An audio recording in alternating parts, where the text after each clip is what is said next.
Hi again. Thanks for coming back. It's always good to know that there's somebody out there who's looking at these, most days, if not every day. Thank you for that.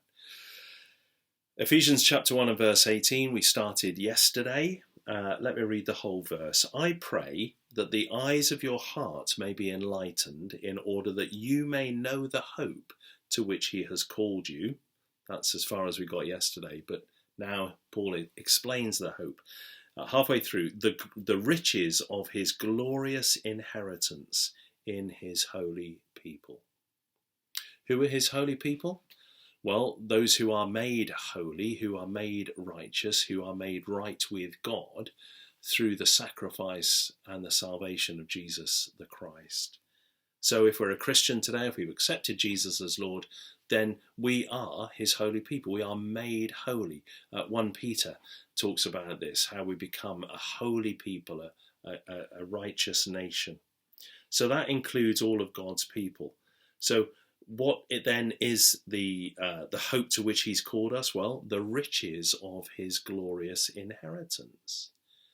Now, we're saved by grace. We're not saved by works. We don't deserve anything that God chooses to give us. We don't we cannot justify that he should give us anything, let alone everything.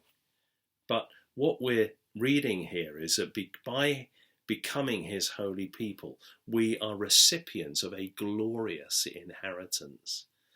Way back a few days ago, I can't remember when, we were talking about a deposit which guarantees our inheritance. Well, now Paul is talking here about the fullness of that inheritance. We've received in this life a deposit, a kind of mark, a seal, which points towards the fullness of the inheritance to come.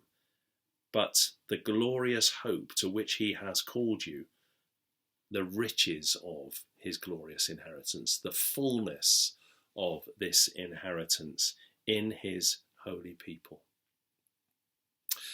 By our salvation, we are made co-heirs with Christ. We become children of the living God. And as such, we become equal beneficiaries of the most glorious inheritance. I don't know what you're going through today.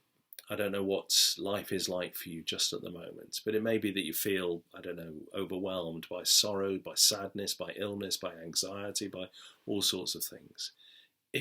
Particularly if you are, but actually for all of us, hold on to the fact that there is a glorious inheritance that awaits. One day we will be with Christ in heavenly places and we will receive the fullness of God's promise.